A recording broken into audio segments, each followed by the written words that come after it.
We're explaining how to make a simple text document function as a configuration file. This is surprisingly straightforward. 1. First, choose a plain text editor like Notepad, Windows, TextEdit, Mac, or any code editor, like VS Code, Sublime Text, Atom, etc. Avoid word processors like Microsoft Word or Pages, as they embed formatting that can cause problems. 2. Create a new file and save it with a descriptive name and a suitable extension like .conf, .cfg, or .txt. The extension itself doesn't inherently define it as a config file, but it helps others, and you in the future, recognize its purpose. 3. Inside the file, you'll define your configuration settings in a structured format. The most common way is using key-value pairs. Each line typically has a key, setting name, followed by an equals sign, as, then its corresponding value.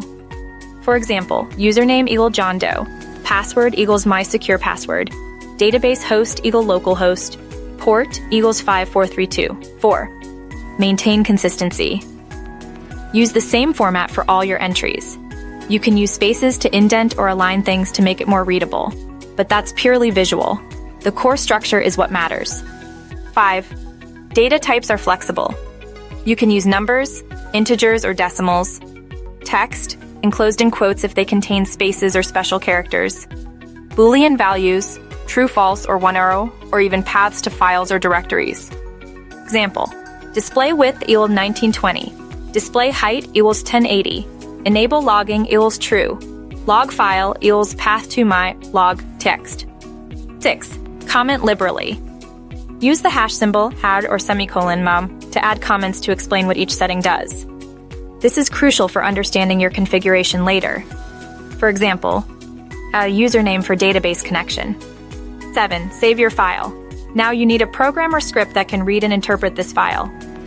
Your program will open this text file, read each line, extract the key value pairs, and use those values to configure its behavior.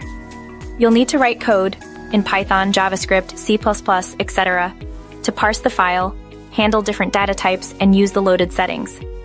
Many programming languages provide libraries or functions to simplify this parsing. For instance, Python's config parser module makes it particularly easy.